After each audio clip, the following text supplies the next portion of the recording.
आज मेरे भाई के खराटों से पूरा भूखा पाने लगा। इसको पर्चा साले।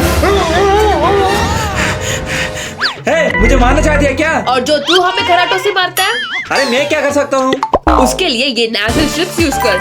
ये 4 different reusable bands and 15 pair of nose strips के साथ आता है। ये मैग्नेट से नोज स्ट्रिप्स को ऐसा दोनों साइड लगाकर हमारी नोज हिस्सा बैंड लेकर नोज के ऊपर ऐसा प्लेस करने से ब्रीदिंग फ्री हो जाता है। खराटे मारने वाले को ब्रीदिंग इश्यूज नहीं आएगा। Link in bio.